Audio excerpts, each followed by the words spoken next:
Paranormal Evidence. Tonight, see what truly exists inside the world of the paranormal. Inside.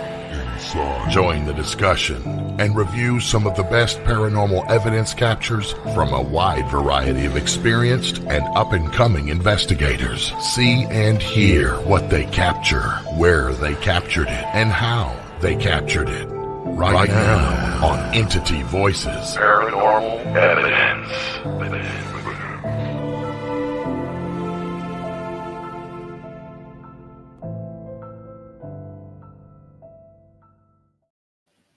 Good evening and welcome to Entity Voices Paranormal Evidence.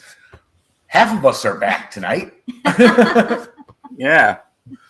We are missing the other half. Short staff. Who's short staff? Short staff. Yeah, it's short staff. Yeah. Well, she could have been referring to me, and that would have been my nickname, Short Staff. Short stuff. So let's go with that. Tree was not wrong. Move on. But we are excited tonight. We have two fantastic guests. And as soon as I can get my computer to stop putting up strange warning notes over my Word. But tonight we have Chad Thomas and Jamie Widener from a podcast that Ron and I You guys are... were you on it too? I can't remember. No. But it's called Paranormal Lens. And they are going to come in tonight. They're going to talk about how all that started. They are going to discuss investigations that they've gotten involved in. So without wasting any time, let's go ahead and bring in Chad and Jamie. Here they come. Hello. Hello. Here we are. Hi, guys. Very nice. I saw Chad at Gettysburg. Gettysburg, yeah. Yes, finally. Sure did. Yeah. Finally got to meet. Yes. Jamie hasn't yet, so. I'm not allowed out. I'm not allowed out. It's okay. I have to ask permission, so it's okay. Anyway. It does seem like he does all the cool stuff. Like he gets to meet everybody, he goes around and everything. So he is our celebrity. Yes. It is fun to do that, though. Yes. Gettysburg was awesome. Both Yeah. times we were there in the Yes. 3.5 week period. Mm-hmm. We were there for the symposium, and then we were back again for the paranormal symposium 3.5 weeks later, or 3 weeks later, Yes. 2.5, whatever it was. Oh, yeah. I love to travel. The bash and then the symposium. Hey, you guys Yes. did that within 3 weeks. That's a lot. Yes. Yeah, Yes. but it was all worth it. It was all good time. Awesome to meet other people. Yeah, it is. It always is. All right. So, Chad, Jamie, whoever wants to go first, doesn't matter. But let us know how you got interested in this, how you developed and came up with the idea to do the podcast. And it looks like I got some clips from maybe some investigations. So give us the history. How did that unfold? How did that begin? Go ahead, Jamie. I'll let you start. This is us. Like, okay, you go. All right, I'll go. So we are members of a paranormal team called JOTT-Nyx Paranormal. We're based in South Central Pennsylvania in the area of Columbia, Mount Joy, Susquehanna Valley. The team's been around for 15 years or so, I believe now. Wow. We have not been along that long, but I think you guys know Jerry and Melissa Keller, the founders of the team. Yeah. You know, you've Ron, I know you've met them with us, worked with us before at the Red Mill event last year. Great team in New Jersey. You know, they have been around and doing a lot of cool stuff. They decided to expand the team a bit, and that's when I stepped in about 5 years ago. It's a little over 5 years ago, and then we kept kind of growing a little bit more and a little bit more. So the team now, I believe, is 8 investigators overall. We were at one point the host team for a place called the Haldeman Mansion in Bainbridge, PA. It is one of the original homesteads, and the Haldeman family has deep and rich history in Lancaster County and the area as it was expanding westward. That event there that we did like a bi-weekly or monthly, even I forget how many times we were there a lot over a couple of years. You know, we got to explore the history. We got to do paranormal events. We hosted people coming in, did sessions with them throughout the evening in different layers and areas of the property, the main home, the summer kitchen. The Kellers actually got to live on the site. There was a carriage house that had an apartment above it, so they were there like 24/7. The stories they can tell you are great. And that is kind of like a thing where it was great, and then we were raising funds to renovate the property. And it's one of those things. There's a historical society, and it's history, so it needs to be preserved. It's a historical resident place. And they started getting some grants, and then they realized they didn't really need us, and we're extra, with bringing people in. So like, why have more people come in than you need to? So that door closed, but at the same time, an opportunity opened at a place called Booby's Brewery in Mount Joy, PA, which is on the National Historical Register as well. It's been around since the 1850s. Still a working brewery, not quite as old as Yuengling, America's oldest brewery here in Pennsylvania as well, but they still make some really great stuff. And it's this deep, rich history property that's been expanded upon through the years. And now we're the host team there instead, which was just happenstance. We approached and said, hey, we'd like to investigate here. Just would you let us please, maybe? And they said, we actually know who you are, and we're interested in having you be our host team. And they wanted to do events. And they do ghost tours. You can get a walkthrough in about 30, 45 minutes, hit the highlights. The staff are a lot of actors, so it's a bit of a pitch presentation thing, but it wasn't an in-depth investigation. So we've been there for 3+ years overall. It was a bi-weekly event for the last couple of years. This year we paced back a little bit to do monthly. So, but as a team, that's where we all got started. And I'll let Chad tell his story how he got in a second. I guess if I ever stop talking, right? But about a year ago, to answer your question specifically, the background aside, about a year ago we started looking at what else we could do. How else could we expand our reach a little bit? And podcasts seem like a cool thing to do. It's easy, no work at all involved in it, right? Right? None. We started meeting, I think, in this January or so last year. 3 of us, Pat and I, and our former co-partner, David Dermidi, a member of our team. We come up with a lot of ideas, a lot of pitching. We actually met at the brewery over a couple of drinks. You know how that goes. And next thing you know, these grand ideas. And now, okay, how can we do it? What's it going to look like? What's the format? Where are we going to do it at? How are we going to present it? And we kind of just came down through the course of whittling and thoughts and intentionality to each of us are going to be a guest, like a presenter that week, the host, and they're going to be the knowledge expert for a topic that they select in the paranormal field. And it could have been a past investigation that we've done. It could be a topic of interest. It could be all kinds of things. And that's the fantasticness of the paranormal field, right? It's so wide. There really aren't any walls on it. So we've done that. And David stepped away. He started a business. His time was busier elsewhere. So Chad and I have been chugging along, and we're now officially in what we're calling season 2. Season 1 had about 62 episodes. This season will not have quite as many, so I think we figured out how to do this now. The episodes are somewhere between 30 to 45 minutes to an hour and a half at times. So unless we get Steve Dills on, then it's 2.5. And it's 2.5. Yes, Steve. Love you, Steve. But oh my! I've learned first time. All it took was the first time to realize that you need to go to the bathroom first before he comes on. Second time I was prepared. But there's some real truth there. Yeah, and that's it in a nutshell. And we've been having a lot of fun doing this. First of all, because we're investigators first. And as that goes, we've been in some places. We have experience. We're getting into properties and locations. Whether it be the big places or whether it be a residential to help people out. So yeah, we have a slightly different perspective. As it goes, we're not just reading stuff. We're interested. So, did I cover it? Did I cover it kind of well? Yeah, I think so. I mean, we were going to call the show 3 Guys with a Face for Radio, but that didn't. It was already taken.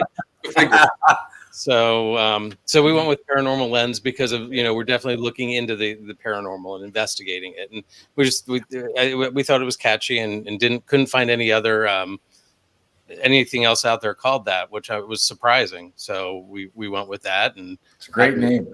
It's a great name. So, and every week we turn the lens toward the topic. So yeah, right. And I love the fact that I think, Jamie, I heard you say that you were doing investigations there to help keep the building standing, restoration. That's fantastic. Anybody who takes the time to be able to do that, to keep those historical sites around, you know, that speaks volumes to intent and and what you're out there to do. So love to hear that. That's Yeah. Just And we- kind of like that person, Audra, also. with the Montgomery House, Montgomery right? House, which is We awesome. did it with Phelps Dodge, Yes. but not to restore it, just basically to keep it standing. Yeah. So there's a little different, but They're collapsing. yeah, it was. And that's one of the things we like to highlight on the shows. Like last week, we had a topic that was about a mansion near us that the people were working hard to just keep it going. You know, they're doing events all the time, fundraisers, just to keep the doors open, keep the money coming in to pay the bills, because Right. it's, you know, it's not just the restorations, keeping the lights on, keeping the heat on, keeping the taxes paid. All those things cost money, so we want to make sure that we can help promote wherever we can on those things. There's one really important thing here too. A lot of these places are on the National Historical Register, which means that they're protected properties. They can't be knocked down, but Right. they can Yeah. still fall down. And that's where like opportunities with the paranormal can step in and really meet the need to keep the operations running. Not just the operations, because a lot of this is volunteer stuff. You know, like there's people, but they may not all be paid. And you know, I had a long nonprofit career, so I understand the value of a volunteer. You know, there's just it's an irreplaceable person in a lot of ways because you can't cover it with paid staff, and the needs are great. But the money that it takes to keep the upkeep, you know, just to make sure that the foundation is still good, the roof isn't leaking, the windows are tight, you know, all the stuff that goes into a house. Just these are grand properties. These are big places, you know, so it's escalated much more. And there's only so much money in the public eye, you know, grants and foundations and stuff. So getting an extra bit in the coffer really helps. Yeah, you're not going to replace the roof on a historic location with a bake sale selling blueberry muffins. You're not. No, definitely not. No, and Depends what you're baking, maybe. But yeah. The other difficulty with a historical location is that any repairs that are made have to be made to the specs that it was done the first time. Yep. And there are certain things, woodworking and doors and trim that can be absolutely more expensive than you could ever imagine it would be because of the way it was done. And a lot of things aren't done that way today. So I was at an investigation a couple month or so ago at White Hill Mansion, which I think all of you have been at. And Dawn was telling us about they had a nest of bees in the wall. And they said to the exterminator, cut the plaster. It's okay to cut the plaster, but don't take the woodwork off. Because if you take the woodwork off, we gotta we have to get the right people in, and they could not get the nest out without pulling the trim off the inside. So now, a year later, the trim is still sitting there because it has to go through that whole process. Right place, finding the right nails to put it back on. It's just that it's so complicated. Correct. So, yeah. It's a huge challenge when you're trying to upkeep a building on the National Historic Record, because they want, if it's staying and still standing, they want to keep it looking like it did. But that's a challenge. No doubt about it. Yeah, it says a lot about you guys too, that in your intros where you're promoting and introducing yourselves, that was one of the key things you thought was worth mentioning as what you're doing and why you're in the field. I think that's huge. It definitely helps these locations, and I think the people in the field should all be grateful for that also. And I will say that having done events with JOTT-Nyx, arguably when we did the Red Mill event with Daryl Marston and with your team, that could have been, if not one of the most well organized, run on time, smooth events I've ever been a part of. I mean, it was orchestrated masterfully. It really was, moving people to the different areas. Everything ran on time. It was a really good event. Yeah, we have a pretty tight team, and everybody knows what's expected of them, so we get it all done. Which is important if you have that right team with you and help each other, which is very, very important. Yeah, that's what makes it run smooth, no doubt about it. So it sounds like you've got a great set of teammates there then. So that's fantastic. It's an effort. It really is. And there's a fine line between marching people through events and then allowing the experience to happen. And there's that years of experience kind of thing. We understand it, but we don't we treat people like we would be the guest as well. Like, turn it around. How would we want to be treated if we were coming to this event and putting our hard-earned money on the table, to buy a ticket? These are all ticketed events. Obviously there's capital involved, and time it takes to get somewhere, and not everybody's close, so they may be staying, and that's another they're extending themselves to get there. Let's make the best event we can. That's fantastic. So let me ask, and either one of you, but I'm curious, did either one of you just develop an interest to start investigating? Did you have experiences? There's two type of people out there. Anytime I ask this question, there's ones that said, been having experiences since I was 3 years old. And then the other ones that say, nope, don't remember anything as a child. When I was like 29, I realized I had an interest and started going down the road. So I'm curious. I'll take this one first, Jamie. I grew up in a house that about 10 miles south of Gettysburg, was built in the late 1860s. It was a farmhouse. And as a kid, I remember every night I would go to bed, and I would try to be a bed asleep before about 10:20, because at 10:20 you could hear somebody walk up the steps, down the hall, and into my bedroom. And it happened before I was there. My parents remember it. My parents had a lot of other activity that happened, but that was the one that it was every night, and it happened like clockwork. And so that was my first experience. I sort of, as a kid, sometimes you sort of block stuff out. Well, I put up the walls, and I started blocking it out when I got a little bit older. People still had experiences in my dad's house. Light switches would flip off. One of my brother's friends watched a light switch flip off in the middle of the night. So that was electric cost, Brad. Come on, seriously. What's that, James? Right? You know how much electric costs? Yeah, exactly. And then, so I sort of had blocked it out and and I started working in theaters.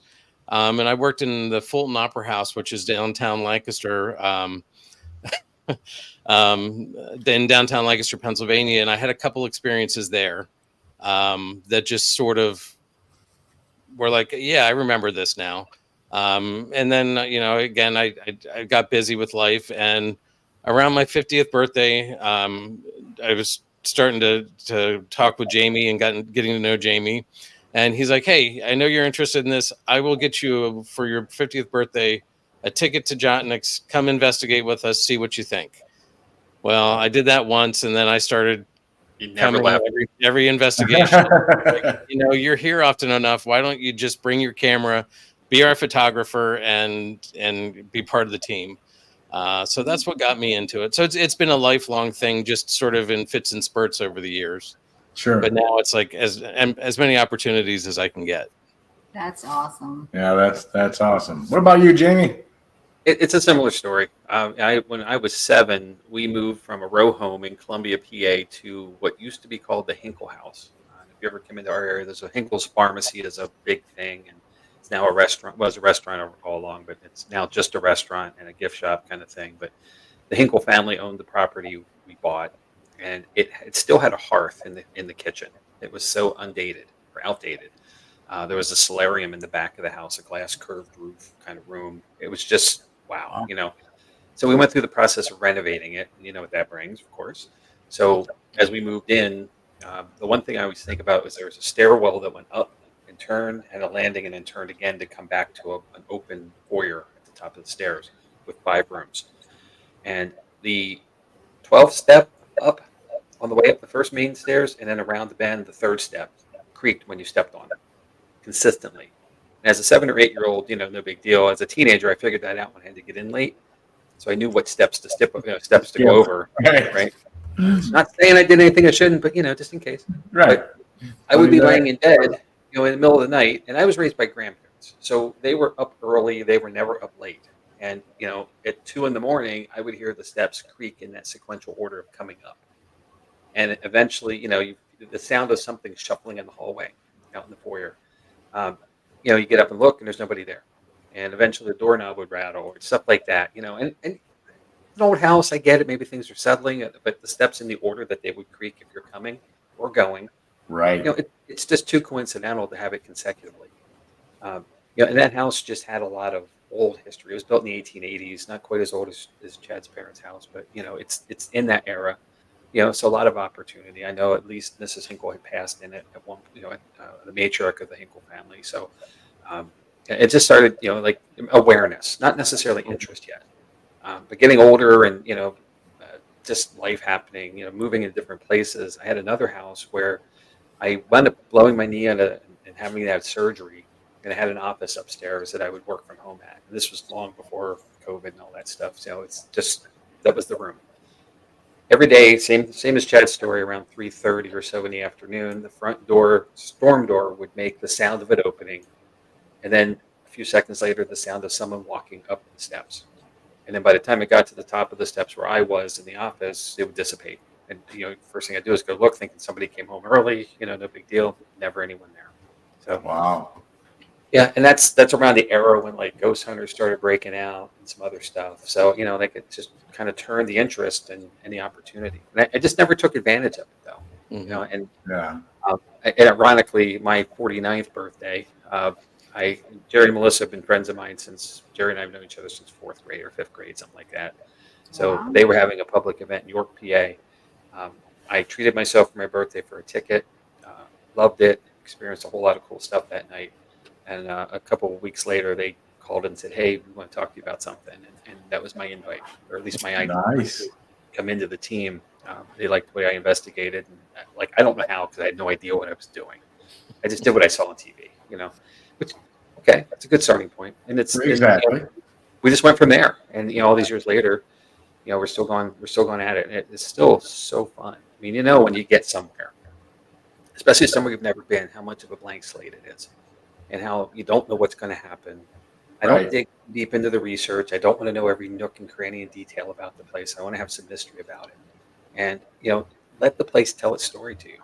Yeah, and I agree with that philosophy completely. We try not to dive too deeply into the history prior. It's okay to do it after you've been there, after you've investigated, but you can set yourself up to start thinking things that aren't really what happened if you're expecting or you're reading every incident about this happened or that happened. Sometimes it's best just to let that all slide. You want to go look it up after you've been there and investigated. That to me works better, but everyone's got their preference based on I like to dig into the history of the property, but I don't want to know the details of the hauntings or anything like that. Yeah.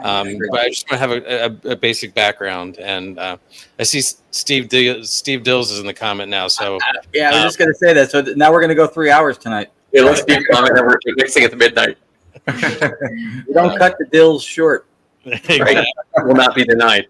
No. One thing I'll say too on this, that when you look at the place in advance, and a lot of times you have the opportunity to do like a daytime tour. I will always take advantage of that opportunity because you see something different in the daylight than you do at dark. True. And a case in point, we did West Virginia Penitentiary a couple of years ago, and it was funny because I got there and then separate travel. Jed got there at the same tour, and Bert and Heather Lynch, who are with us tonight, got there. They were with us that night. And it's funny because we were the tour, like that was our group, and we were all there for the evening. But looking at the prison in the daylight, you see so much more detail about the place, and you get a guide who's a former guard, so he has some insights as well. Right. Then you have that to know where you might want to go more specifically in the evening, the nighttime part of it, because you can see it better. You just know the map in your head, more than you do just walking in cold. Yep. Very true. And having run haunted locations too before, we would get just as much activity at 2:00 in the afternoon as we would at 2 in the morning. So it wasn't really matter what it didn't time. matter what time of day. Yeah. But then there's people that say, well, things are calmer at night. It allows you to hear things better. People aren't running around. There's not as much street traffic, which is true. I do agree with that. But man, I can think of some mornings and afternoons we were in there. That place was just going crazy. Yeah. All right. Well, you guys sent over some clips. I can do it. Okay. So which That's one you cool. want me to click? The first one of theirs is End of everything. end of 2024? everything 2024. Fine. So do you want us to play it first, or do you want to describe it first, or play it then describe where you were, what was happening after? It's up to Well, you. let's go ahead and play him first, and we'll talk about it then. Okay, All right. hit it. Yeah.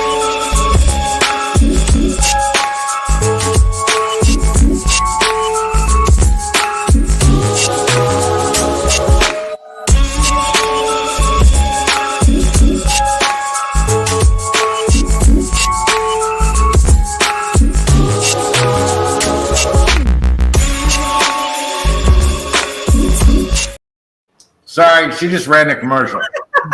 That wasn't ours.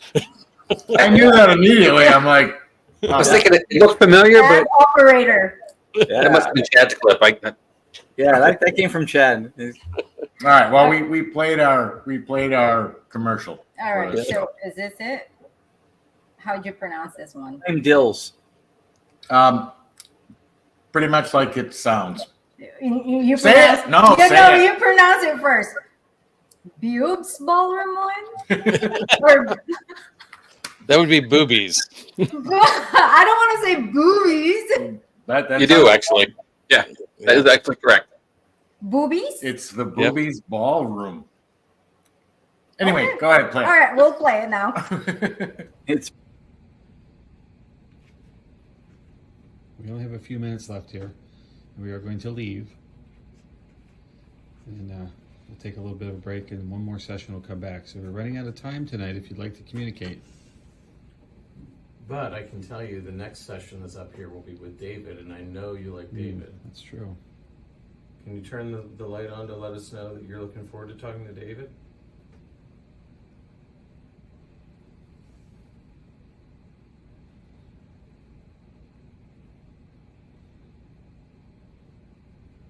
That one down here.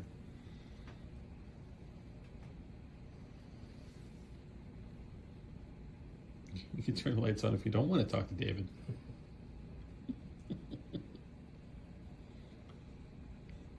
Oh, I can't wait to show him this.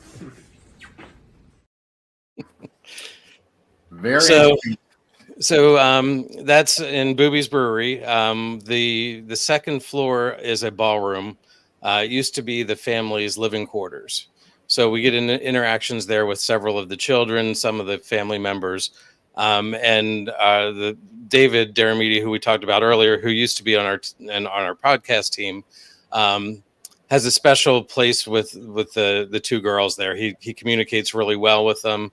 And we use the tripwire quite a bit, and we have a lot of interaction with it there. And that was just it was a great we'd had a little bit of interaction before that, but that was just a great clip because they're just saying if you want to talk to David, let us know, and then if you don't, and that's when it lit up. So they do joke around quite a bit as well. And I want to be fair. I want to be fair to Dave and everyone to hear this. So, that tripwire is 16 feet long. You see about 6 or 8 of them in a circle. There's more going down the table that would be to the left of the camera. When I asked if you want to see Dave, one of them did light up. So, in fairness to him, they didn't hate him that night. So they might have got I'm not- outvoted by somebody else. I'm not familiar with the tripwire. Is it motion activated? Is it EMF activated? It's What's EMF the- device. Yeah, EMF. each one of the pods is individual EMF detector.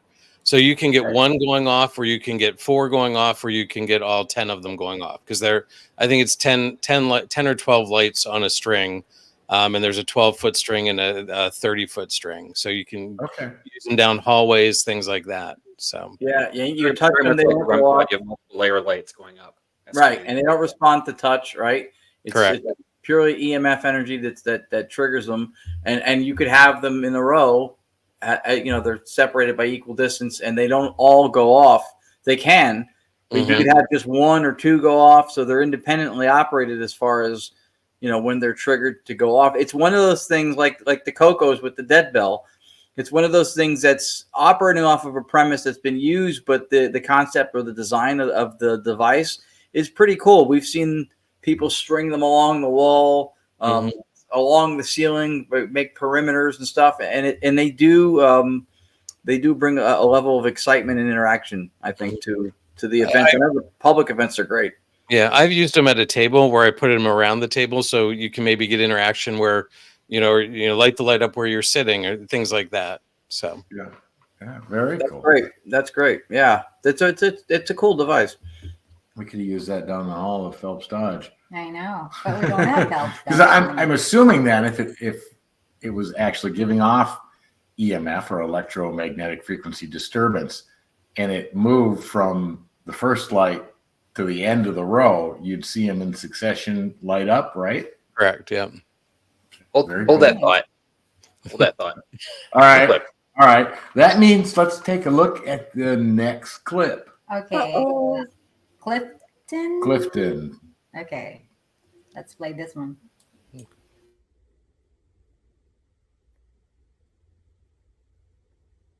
Honestly, this is one of my favorite places.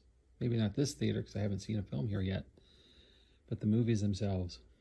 Going to a theater, such an escape for a few hours of all the things that happen out there. Home life, work life, family, the issues and challenges, friends, pressure. You can come in here, the lights go down, eat some popcorn, and escape for a few hours. It's pretty cool. You like popcorn? Turn the flashlight on when Jamie said popcorn. Can you turn it off for us, please? Yeah, hit on the trip. Can you please turn the flashlight off for us? Thank you. Very interesting. Yeah. This place is the Clifton 5 or the Clifton Theater, which is in Huntington, PA, kind of mid-state. It is a forever old property that has always been a theater of some kind, whether it be live production or film now. And the theater we're in, I think, is number 3. And there's a main theater with a stage still, and there, like a production stage, and then there's 2 smaller theaters, and then 3 more running down a hallway. Great location. The group there is trying to, same thing, preserve the place, to keep it open. Theaters are kind of fading, especially like an independent theater, as they kind of are. Mm-hmm. They do have first run theater movies, production movies, but they'll have special events where they'll play like Ghostbusters and then have an investigation after it, something like that. Theme thing for the whatnot, some paranormal type thing in the season, and then host an event afterwards. And you get popcorn, you get to watch the movie, you hang out afterwards. Yeah. Really cool opportunity there. These guys are great, and the place is active. It's really active, actually. So, actually, I think I'm teasing to say we have another clip for that too. But it was just like additional thoughts to that. It's just, it is a really cool place. I've been there with a couple different groups. I was with a group and we did some filming, and we're putting together a short film for the theater, so they have something to show, what goes on. And I think we're going to do a release with that, and then do an investigation. But it's a great location. It's really active. The people who are there are great to work with, but it's a struggle. Again, like we were talking about earlier, it's a struggle to keep the doors open. Running first run movies, you make your money off concessions at a movie theater. You don't make your money off ticket sales. Correct. And they're doing what they can with the paranormal to try to keep other things going. So yeah. So this seems like a good opportunity to say that we did a podcast on the Clifton. So we did. Nice. We too, actually. We did a history and then a post review. Yeah. So and the building is called Clifton? Mm-hmm. I'm just curious because we have a town here in Arizona called Clifton, which is really haunted. They did active. Active. It's the Clifton 5 Theater, and it was named after a man named Clifton who did one of the renovations over the years. Again, it's typical theater history. It had burned down at least two times, rebuilt, things like that. Yeah. So at one point, it was like the whole side of the street was all the property itself, and you can see in the architecture, like there's this block that it's on. There's like the part that the theater is, and across the street there's matching architecture. It's intentional, like this main street downtown Huntington. It is just really cool.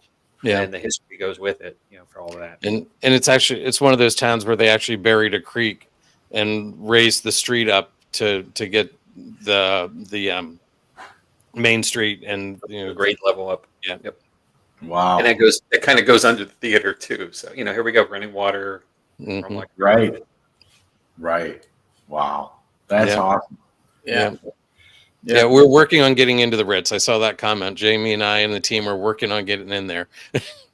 Yeah, the Ritz is a great theater. And if I may join all of you as a Cliftonite, Tonight. I just made that up. You can play it in Scrabble. Try it. It may work. There's a town, and Tony, you remember you were here for the tour when we did Kingsland Manor in Nutley, New Jersey. The next town over, right?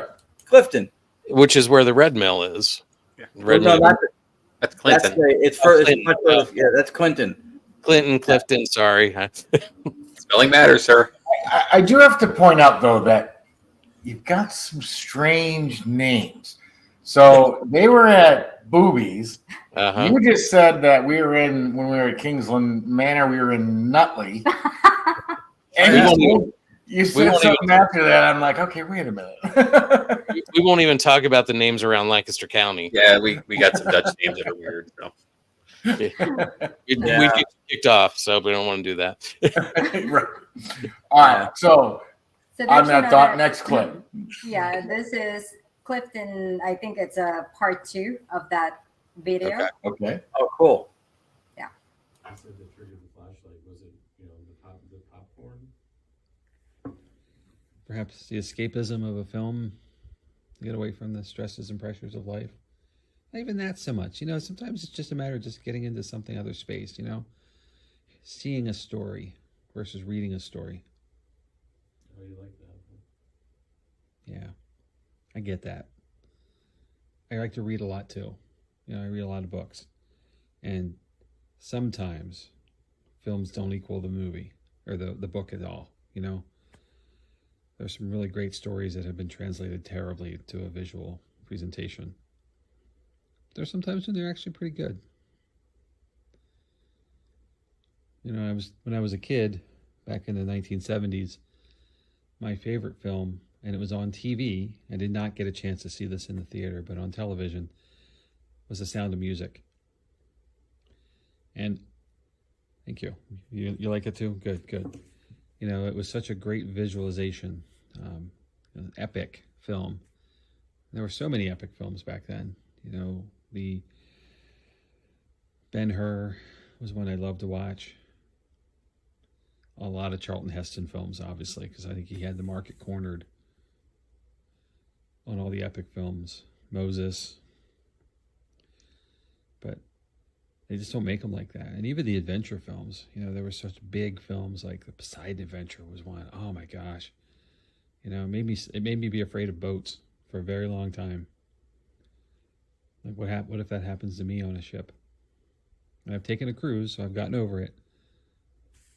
But goodness. But it's this place, this space.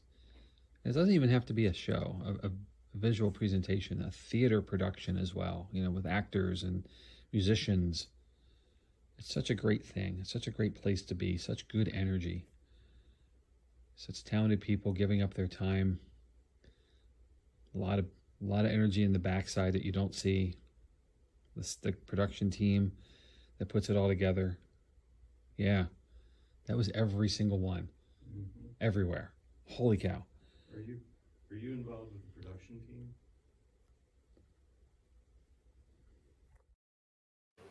Wow. That's cool. That it does happen. It's so cool when everything lights up. And that was a run of the 30 feet down the aisle and then the 12 across the front. All pop. So these equipment, it's kind of like a rampart or K2 mixture of that, right? Because the K2 has like different colors. It's just it created as like a wire. Yeah, do the different colors, good question. Do the different colors mean anything as far as intensity?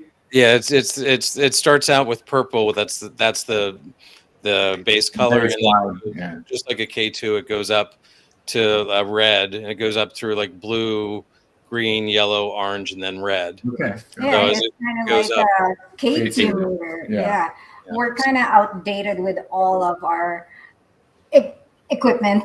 Yeah, well, we're focusing on one. That's why. But you have a pretty cool one though. You're focusing on. So I'm not for that. It has its moments, no doubt about it. Yeah. Like about 6 a day, but that is so awesome. That was really cool though, and what I found really interesting about it was it almost appeared that it was reacting to your speech, your conversation, and when you get subjects that they related to or were thinking about or focused on, that's when you got the reaction from the string of lights, which was right. Which was to answer Gio's question here, yes, just like a K2, if you set it up over an unshielded wire or things like that, it will pick up like a radio, just like any other EMF device. It's going to go off with a false positive, but like there was nobody in this building. We had set it up, and we had a baseline reading, and we weren't getting anything, and then it was reacting to our conversation, and I think that's one way that Jamie and I like to investigate, is having the conversation instead of just asking questions. Sometimes you get a lot more response with just having that conversation and just talking and being, trying to be part of what's there. I'm a theater technician. I did a lot of work in theaters. So going into theaters like this, I can relate, and we don't have a clip of it, but I started talking about working backstage and running projectors and things like that. And I started getting a lot of hits along those lines. So, yeah. I like what you said about the whole conversation thing. When we started 14 and a half, coming up here on 15 years ago, 14 and a half still now, but, every word of advice when doing EVP session, one question at a time. Nobody says it. Nobody makes a sound. And I understand that from a recording standpoint. But what we noticed a couple years into it is that I could sit there for a half hour saying, okay, are there any spirits here? Nothing. Mm-hmm. But if I left the recorder running and then her and I started talking, that's when the EVPs would come flying in between our sentence, comments about what we were saying. Yeah. So that was interesting. Yep. I got to tell you this: when we did the Haldeman Mansion, we had two opportunities actually to bring in Daryl Marston, and we know Daryl, and also Mustafa Galatari when they were both fresh out of Ghost Hunters, and they're both kind of local to the East Coast around us, so it was good, to get them in. And the first session, I got to investigate with Mustafa. And I was trained, for lack of a better way of saying it, to your method of, one question, wait a while, it's for you, not for them, right? And it's dull and it's boring. And Mustafa did not stop talking for 45 straight minutes. He's from Jersey, so it went from the coast and going to Jersey Shore to Bon Jovi to this to that. I mean, he was just all over the place. And I'm thinking, my gosh, we're never going to get any evidence. Like, he's just talking. But sure enough, there were clips here and there. There were pops of stuff. Correct. And because somebody finally had a conversation with them, whoever was there, instead of just being like a dog and pony show. Answer my question. Right. Right. I would not want to be part of that. I'd walk away from that conversation in a minute. No, I'm a person still, right? Mm-hmm. And that's how we treat this. The conversation sense that Chad and I do work well with. I like that approach, and I agree with it in almost all instances. The only time I struggled with it is when you're listening to something and you have something really good and someone talked right through it and you're like, well, that could have been something. And then you get excited. That drives me nuts. That's the accepted risk with the conversational approach, is that you may at some point if something's going to come through, the more you talk, the more the odds are you're going to step on it. Completely So agree. it's a balancing act. I want to point out though, because this is something that comes up a lot of teams, and you'll hear a lot of people say, not just the dry Q&A, not just the interview style, the discussion kind of a thing, having a conversation. What Jamie was doing, my opinion, that was masterful, because it wasn't just a conversation. It was almost therapeutic. It was very interactive. It was warm and welcoming. And it was really like calm. I can't explain it. I'm looking for the right words, but it was so approachable for conversation, or even just to tune in. You know what I mean? I think if you're going to take that approach to do conversational, that's a template for maybe how you might want to try to do it. That was really good. Yeah, I agree. It goes to the same thing as a guest at our events. I want to talk to somebody like I would talk to them, you know, and it feels to me to be the most respectful way of doing it. I'm not interviewing. There's not a job on the line here for the interview I'm giving them, right? Right. You know, you got to answer these questions or else, you know, or we're not talking to you anymore. It's just, you just get more, and treat people the way you want to be treated. Just because you can't see them doesn't mean they're not there. And Right. That's a tagline that JOTT-Nyx has been using for years, you know, but it's true. And we just kind of try to make it work that way. And that's why I like investigating with Jamie, because it is that, like, I can sit back and deal with the tech equipment, and Jamie has the conversation flow and stuff like that. And it's just, we work well together. So, yeah, I want to be clear. Our podcast does not work without Chad Thomas. I don't know how to press any of those buttons. None of those things do. I show up and talk. Awesome. He makes the magic. Chad has a really good ear too, FYI, because Tony, you haven't been in a live event with him, but you watch his face when we run Staticon with them at events, and he hears a lot. Like, he's catching a lot of things in real time. Yeah. He was on point. Even while we were running Staticon, didn't you? Yeah, I was there in Gettysburg. Oh, that's right. You were there. Okay, I forgot about the Gettysburg one. I'm thinking about the events like when we did the mill and stuff, because that was when we first ran it with you. Worked together, yeah. Yeah, and I was like, because Lourdes hears everything, right? Because her vocation as a court reporter. So, like, when someone else is like in lockstep with hearing stuff, I'm like, look at this guy, look at him. You were nailing stuff. It was really, you were tuned in. I did audio. You know, I worked in, when I started working in theaters, doing audio. So I've done audio. Yep. Yeah. Which we found out afterwards. Yeah. That's awesome. That's pretty cool. That's awesome. Yeah, there are certain people, you know, whether it be from training, from jobs, or just I don't know what the different variants and levels are, but there are people that can pick out almost everything that comes across. And then you've got other ones that you think you've got the clearest thing on the planet, and they're like, I didn't hear anything. And I'm like, what? Well, in Virginia, when we went down to the Hanover Tavern, I had Emmy with me, and they were picking up stuff, Ron, left and right as well, and it was just like, yep, it was pretty good. Yeah, that's right. Yep. Raul asked in the chat about the tripwire, and I thought it was a good question, because it seems like some of us, me included, know about it, but not everything about it. So I don't know if you can find the question and pop it up. Yeah, what does it mean when they all flash at once instead of separately? I think I mean, my interpretation is you've gotten such a big energy hit from that there's just so much energy that it's lighting the whole string up. It's enough energy in the room to do that.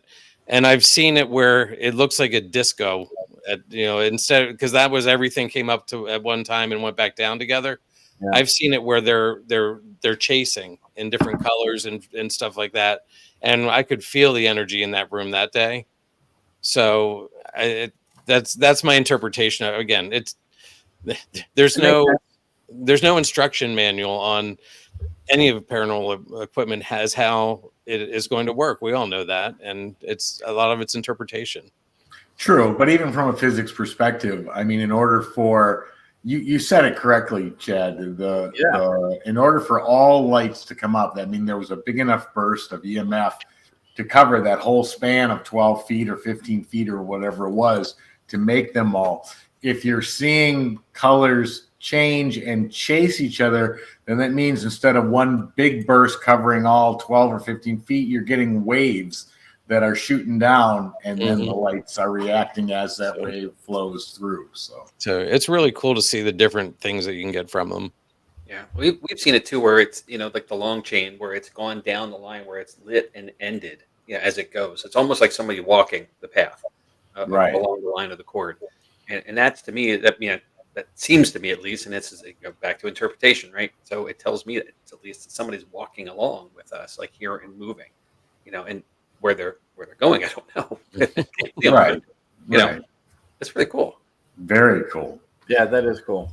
It's a neat tool. It really is. And I think as it was kind of like a couple years ago, everybody was starting to get EDI pluses, and the data loggers, and I have one, Chad has one, we picked that up along the way. And I'll give Chad a lot of credit here. He found the tripwire long before it started to be used more regularly and brought it in the two lengths as well. He really invested up to get these. And like everything else in the field, it's an investment, right?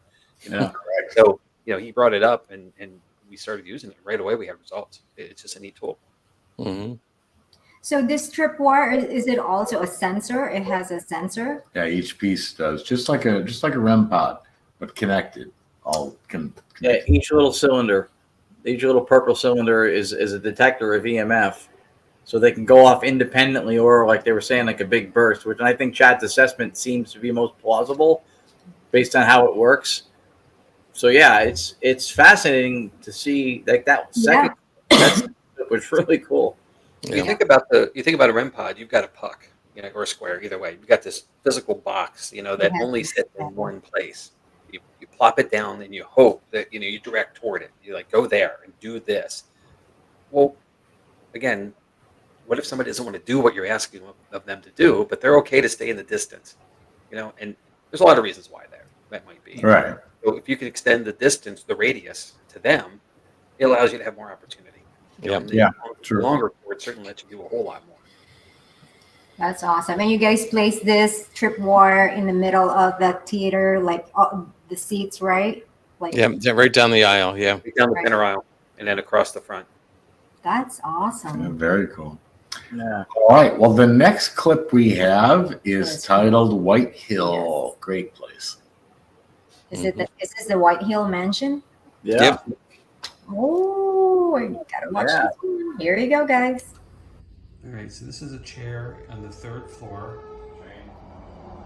Train going by, but a chair on the 3rd floor that doesn't have a seat, and it's in a room all by itself. There is no furniture here of any kind otherwise. This is the main room on the 3rd floor. Just sat the K2 down, and it is going crazy. The K2 is freaking out right now. Would you bring the other one over, please?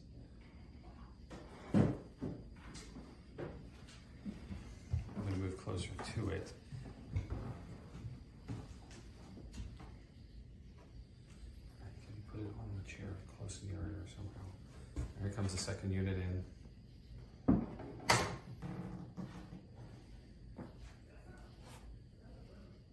There's a boom outside as well. Heard that.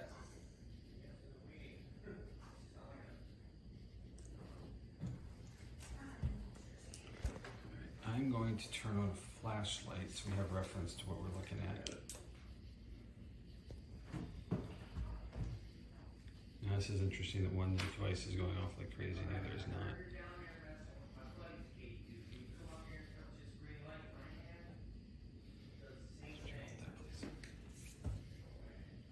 Alright, moving closer. We'll adjust this to move it to see if it's something. Okay.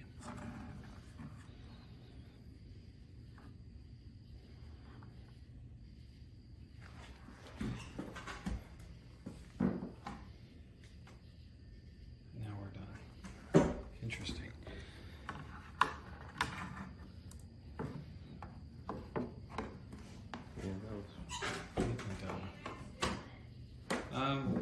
Ghost stuff.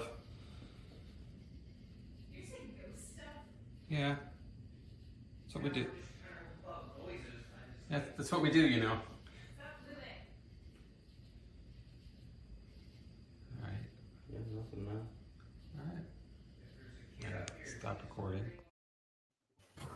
Wow. That was cool.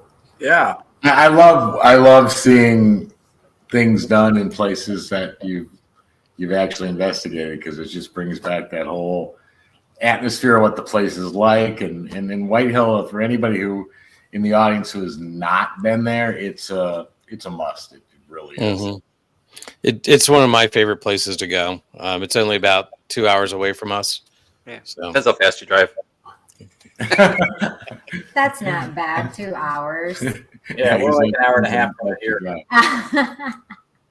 And you know, it's one of those protected places. It's on the National Historic Register. So, you know, everything they're doing there is work to get the place back up and stay up.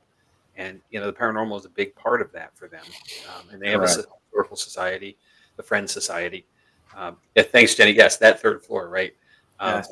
And I have been up there so many times in that room that I was in. And it's kind of it's long. It goes to a big window. But to the left, there is a very funky door that steps down into this weird kind of angled space. And eventually you walk into a cistern in the back or the end of the house. Right. And to the right, the hallway that leads down to the stairs, but to another room. And I've stood there, I can't tell you how many times. I've stood there and seen shadows moving in that far room, back and forth, like somebody pacing. And I can never get it on camera. It's just too far. It's not clear enough. And there is no light pollution there. In that room, there's no front window. There's only a back one, and the back window is lit from across the river, which is pretty far. So it's very faint light, but it's just enough to see. And, Right. And we've had, you know, teammate after teammate go into that cubby space. That's that weird door, which I don't fit well into. It's not made for me, you know. And then down there's the two rooms. We've had so much interesting activity there, and in that open space in the hall, that third floor. And then Jenny said it really well. That third floor. It's my son has had a lot of experience by those two rooms.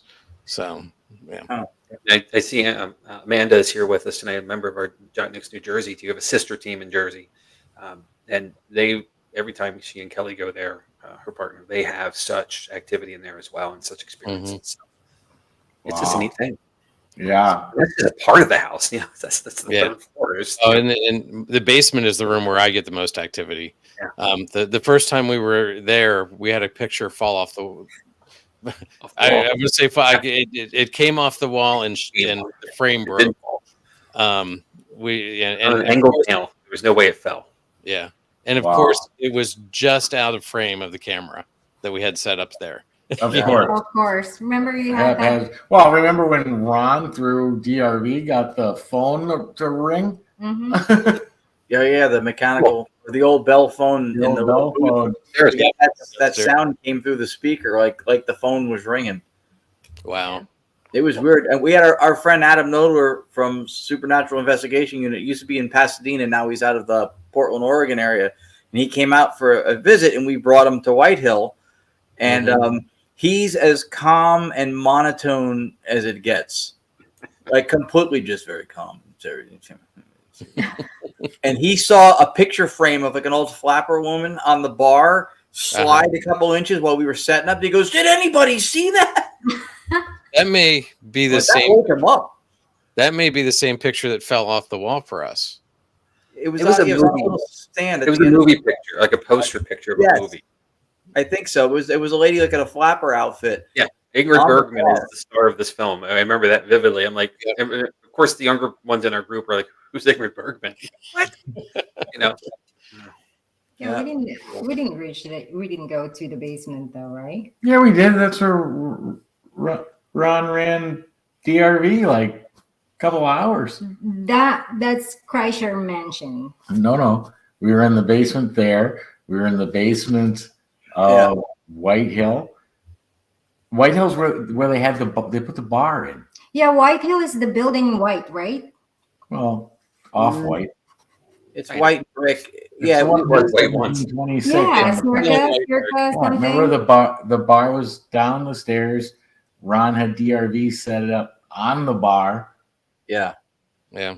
Kreischer, we went into the basement. We didn't set up in the basement. There was nowhere to set up in the basement at Kreischer Mansion. Right. Remember you guys sat on the floor? I have pictures. I can bring it all back. All right. Flashback. All right, we have two more clips, one on here and then a larger one I'll have to share. But Okay, this one is Conjuring. the Conjuring House next. Ah, All right, let's you play can sell this on eBay now. I've been doing it in like 2-3 minute bursts, but I've got all of this. So No? Okay. So you just want Tim to talk? Is that do you like the? Do you want me to shut up? Is that what you're trying to say? You want me to shut up?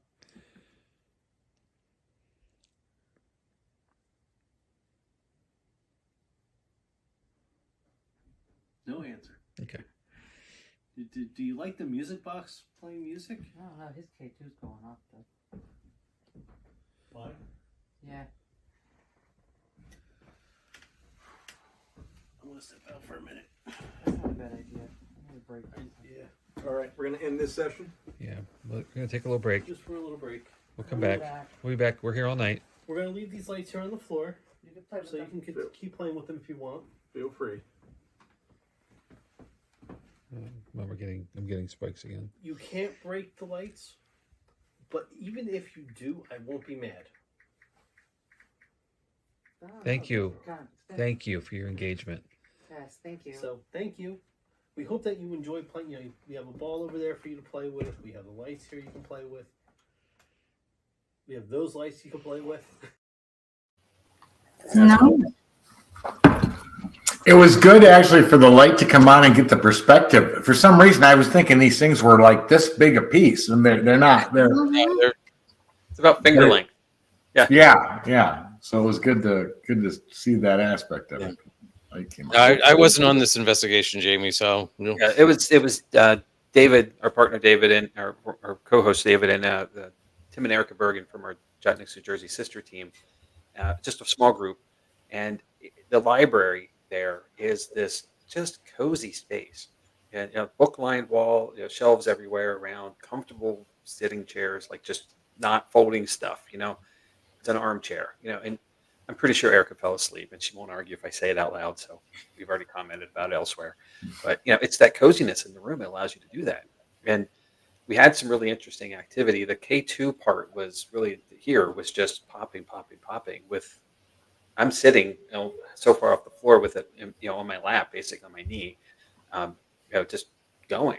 And wow, I think the next one should set something more to it too, as well. I believe it's also. Okay, I think that is that one right It there. is. So let me set this up to share. Let's see. Screen, entire screen, share audio. And here we go.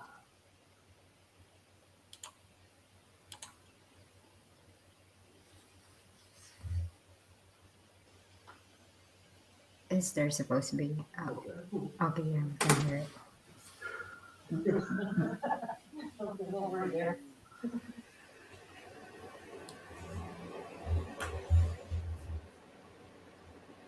We're not here to hear you. We're just curious. No, we're not. No. I promise. We wouldn't want. Let me say that. We are scaring you. I'm sorry. Let me say something to this too. So,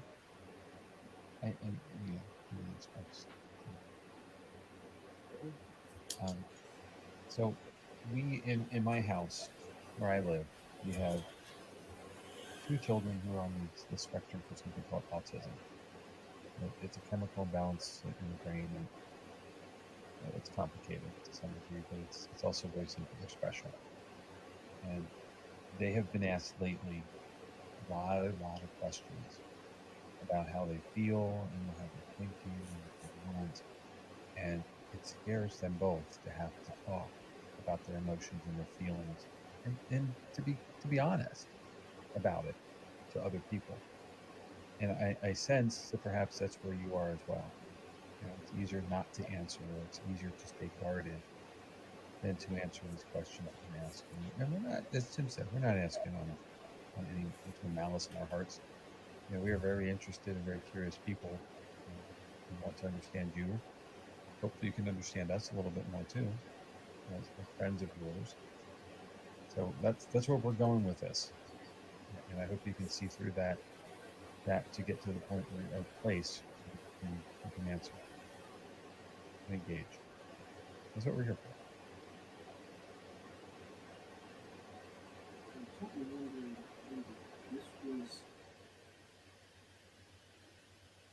This was the room that the one owner used for the paranormal. That makes sense. So I'm wondering if what we're possibly seeing is someone who came here for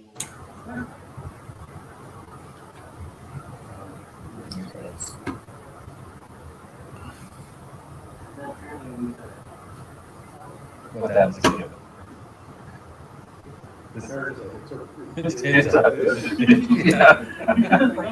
Say no one told you that.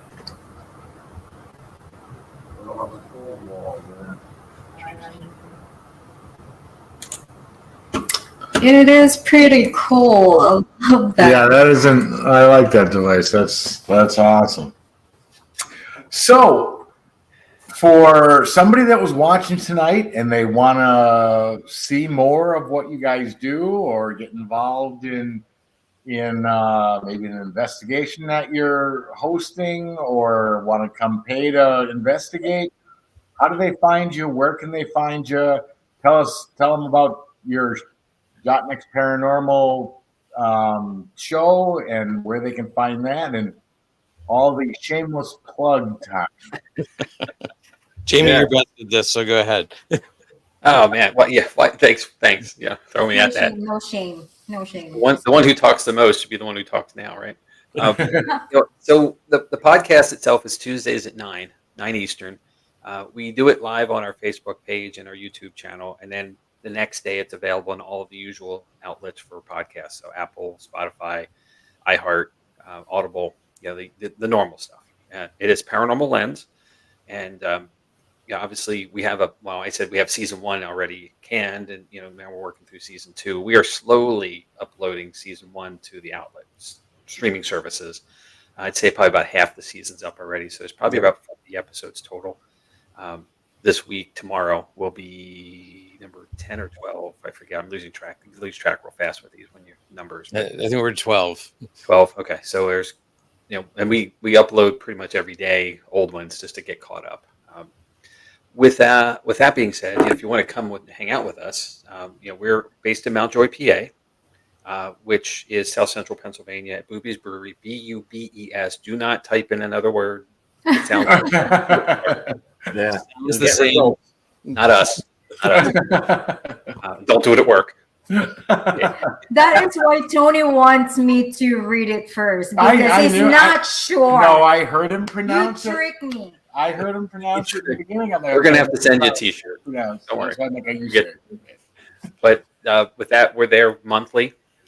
But we do have a very, very special event coming up on October 19th. And I'm embarrassed to admit that we didn't send you a slide for this. But hopefully, Ron, you might have something visual that you could share. But we are hosting an event called the Spooktacular event, which is an evening of investigation with Daryl Marston. We talked about Daryl a lot. And Ron and Lourdes coming with Datacom. So that evening it's a ticketed event like all of the others. The opportunity is up on the boobiesbrewery.com website to get tickets. There are a few left, not many, but it's going. I'm pretty sure we're getting within 10 tickets being sold out at this point. So yeah, that's what they said. That's what they said today, and that's exciting. We've never been to that place, but we've heard a lot of good things about it. And we're gonna have a JOTT-Nyx event that we can be a part of, we're in. Yep. So, and it is a building that allows us to have 3 floors, so we're all separated in each opportunity. We do 3 sessions, therefore. The first is in the ballroom that you saw that first clip at. The second is the original bar, the Eloise Bar, which Eloise Movie is the founder of the establishment. And that bar is still the original bar itself, and a lot of the trim and wood and all that stuff. And the original brass rail is there, and we'll talk about a brass rail another time, why it's there. But yeah, what guys used to do, and what it was allowed to do. And then the catacombs, which is 43 feet below ground. So there is absolutely zero interference down there with sound or light other than the ambient light of like safety stuff that has to be on. And that is part of the original processing area as well for the making of beer that they did. So we'll talk about the history, the richness of it. Again, the property is on the National Historic Register. It is just a charming old place that has just character, and it's active. And we can talk about that we can actually talk about that literally all night. We did a great episode on it just the beginning of the season, which is up already on the streamers. But man, it's a cool place, and it's one of the things you have to see it. Ron, you're going to love this place. You really will. It's just we've cool. heard nothing but good things about it. I can share the screen. I found the thing on their website. Yeah, go ahead.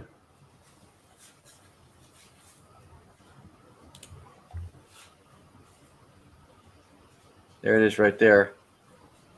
Actually, that's not it. That's back in the last time Daryl was with us in January. Is it? Because it had the same date. Oh, it's 23. Look at it. October 19th. All right, that's fast already. Anyway, the date. October 19th is the date. That's the important part. The most important part. It's blue, if I remember right. Blue and black. Yep. Yeah. Yeah. Halloween colors, oranges in there. Yeah. Poster kind of thing. That's weird. Why would it be on the website still?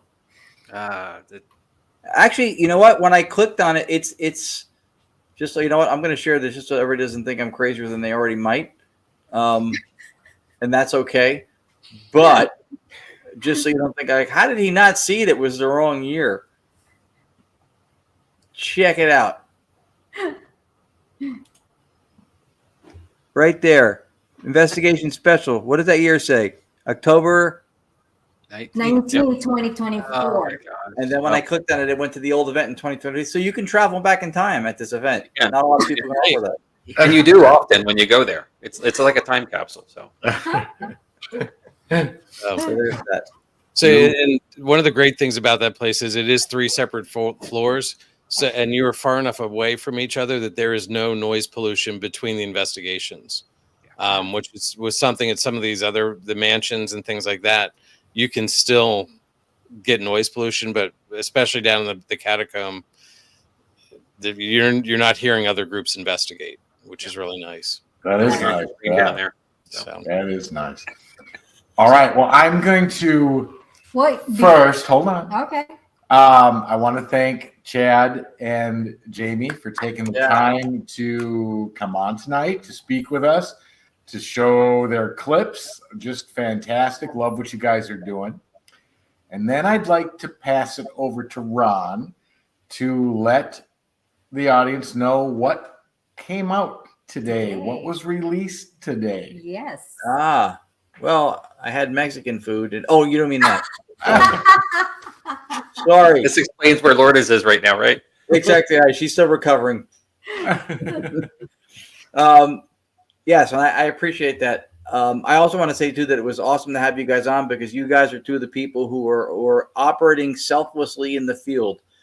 You support other people. You shine the light on other people. You've done it for us, for both of us. And so you always have a welcome mat to march right into this show anytime we can do it, too. So Agreed. Yeah, I absolutely agree with that. And very kind of Tony to mention. I don't know if hold on, I'll pull it up, and I appreciate it. It's kind of exciting, I guess. Where is it? Here it is. All right, so I'll share this, and thank you. This is Of course. This is kind of cool for me. It seems like it's never going to come, and then it does.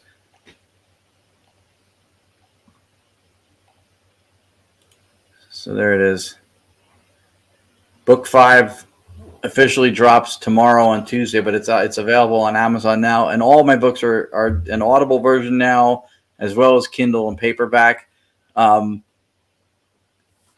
never know I never know how many pages. Like I write it, the manuscript to a certain amount of pages, but when they formatted it, it can change, you know. So this actually ended up being bigger than I thought it was going to be. But really, it was a cool opportunity to work on this book. And the foreword was written by Lauren Hellickson, if you know who she is. She's an incredibly, adorably fun, brilliant, and innovative builder. She's great. So she did a really nice foreword for the book. Anthony Maniacal Tricycle, as he's called on Facebook from Parasite, gave a chapter on his evidence grading system called MEGS, which is really an interesting thing for people to look at if they want to have some kind of criteria to log and then correlate and then match quality of data when they record evidence and stuff. It's a really, really cool system he came up with. So there's that. And yeah, that's it. It's always surreal to me when this happens. Like, I didn't even like to read when I was in school, and now I'm writing stuff. I'm not sure I can read now, but here it is. Well, congratulations. Congratulations. That's book 5. And also, safe travels to you both. Yeah. Tomorrow. Flying out tomorrow to UK. Yes, tomorrow night. Yeah, it'll be exciting to be there. I'm always like, travel day, but it's like flying to the West Coast pretty much from here. And so it's Festival of the Unexplained, which in large part, if not entirely, thanks to Daryl Marston, who mentioned us when he was there last year. And then they started watching Staticom stuff, and then they called. So we're speaking and presenting and running it in some hundreds of year old place, or they have a whole 4 or 5 days stacked of stuff we're going to do. So it's exciting. It's been a long time coming. It's surreal that it's here. Yeah, that went by fast. All right, Ron. So since you've written 5 books, I'm going to put on you the challenge to do the Chris Allgod closure, because I've been thinking the entire show what to rhyme and put together with, the tagline, and I'm drawing a complete blank. So here we go. So whether you're newbies at boobies or you've done this a tad with Chad, don't go blaming the Jamings. Best I could do with Jamie, sorry. At least it wasn't lamey, so I'm good. No, definitely not lamey. If you want to capture lights walking down an aisle, showing the spirit pacing himself through a theater, if you want to capture the attention of spirits by knowing how to interact on the most humane level possible, and if you want to work with one of the best teams, not only in Pennsylvania, but in the field, you got to go out there and work with JOTT-Nyx. You got to watch Paranormal Lens on Tuesday nights. And you got to stay on it.